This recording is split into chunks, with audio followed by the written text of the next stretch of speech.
सो हाय homeopaths, आज हम समझेंगे कैप्सिकम एनम को, जिसका कॉमन नेम है कैनाया पेपर और जो बिलोंग करता है सोलेनेसी फैमिली से। अब अगर हम इसके कंस्टिट्यूशन की बात करें तो ऐसे लोग जिनके लाइट हेयर है, ब्लू आईज है, नर्वस है बट स्टाउट है। अब प्लेथोरिक हैबिट्स की बारे में बात करें तो प्लेथोरिक पर्सन्स ऐसे होते हैं जिनमें बहुत ज़्यादा अबंडेंस और एक्सेस में ब्लड और फ्लूइड्स होता है, जिनका रूडी कॉम्प्लेक्शन होता है, बहुत रेडिश कॉम्प्लेक्शन होता है उनका, बहुत रेड दिखते हैं, उनका बिल्ड भी बहुत रोबस्ट होता है, अच्छा होता है। तो वैसे लोगों में केनाया पेपर हम दे सकते हैं, मतलब कैप्सिकम दे सकते हैं। फ्लेगमेटिक डायथिसिस, अब इनका डायथिसिस ऐसा होता है कि ये बहुत ही स्लो, स्लगिश और डल होते हैं। लैक ऑफ रिएक्टिव फोर्स होता है, स्पेशली मोटे लोगों में जो इजीली थक जाते हैं, एग्जॉस्ट हो जाते हैं। चिल्ड्रन की बात करें तो उन्हें बाहर जाना पसंद नहीं होता है, दे ड्रेड ओपन एयर, हमेशा ठंड उनको ठंडी लगती रहती है, ऑलवेज चिल्ली होते हैं, रिफ्रैक्टरी होते हैं, क्लमजी होते हैं, फैट होते हैं, बहुत डर्टी होते हैं और उनको कुछ भी काम करना, इवन उन्हें सोचना भी पसंद नहीं होता है। अगर हम मेंटल जनरल्स की बात करें तो सेम इंडोलेंट। इंडोलेंट ऐसे लोग होते हैं जो हैबिचुअली लेजी होते हैं, जिन्हें कोई भी काम नहीं करना होता है, या ना मेंटली ना फिजिकली। उन्हें कोई भी टाइप की एक्सरसाइज नहीं पसंद होती है।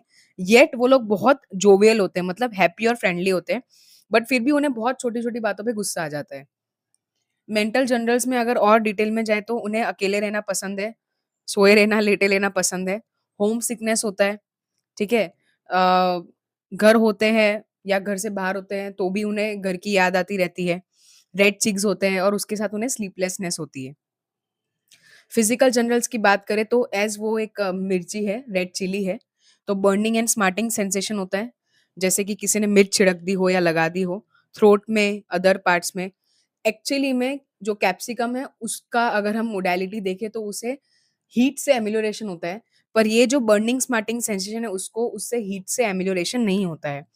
अब अगर it's a very common symptom, अगर कंस्ट्रिक्शन होता है, अगर कहीं पे भी मिर्ची गले में गई हो तो कंस्ट्रिक्शन वाली फीलिंग होती है। फॉसेस हो गए, थ्रोट हो गए, नेयर्स हो गए, चेस्ट, ब्लैडर, यूरेथ्रा और रेक्टम में। Every stool is followed by thirst and every drink by shuddering. अब अगर इसके बारे में समझे तो हर एक उसको स्टूल पास करने के बाद थर्स्ट लगती है, पर वो जैसे ही पानी पीता है उसके बाद वो एक शडर होता है, मतलब उसे कंपन आती है। As the coldness of the body increase also does the ill humour. Ill humour मतलब जो ही उनका जो भी बोलने का तरीका है, गलत जवाब देना, उल्टे जवाब देना, वो सब भी बढ़ता है जैसे ही कोल्डनेस बढ़ती है। ईयर्स की बात करें तो पेनफुल स्वेलिंग होता है behind the ear, mastoid region में। बहुत सोर होता है और सेंसिटिव टू टच होता है। Again burning, spasmodic constriction and other pains worse between acts of deglutition, मतलब अगर कुछ भी deglutition is a act of swallowing, तो अगर वो स्वेलोइंग करेंगे तो उन्हें और पेन होता है। टॉन्सिलाइटिस में भी बर्निंग स्मार्टिंग पेन है, बहुत सोरनेस होती है, कंस्ट्रिक्शन होता है, burning, inflamed, dark red, swollen होता है। सो अगर हम कॉमन सिम्टम कैप्सिकम का देखें तो क्या होगा? Same burning, smarting, okay, spasmodic constriction, inflammation, redness. अगर हम रेस्पिरेटरी सिस्टम की बात करें तो नर्वस स्पाज्मोडिक कफ होता है, बहुत सडन आता है और उससे इतना ज़्यादा पैरोक्सिज्म में आता है कि उसे लगेगा उसका हेड उड़ जाएगा, उस अलग हो जाएगा उसके नेक से, पीसेस में टूट जाएगा, बिखर जाएगा। विथ एवरी एक्सप्लोसिव कफ एक गंदी स्मेल उसके मुँह से पास होती है, जब भी कफ होता है उसके बाद। And pain in distant parts on coughing, अगर वो कफ करता है तो उसे अलग-अलग पार्ट्स में पेन होता है बॉडी के।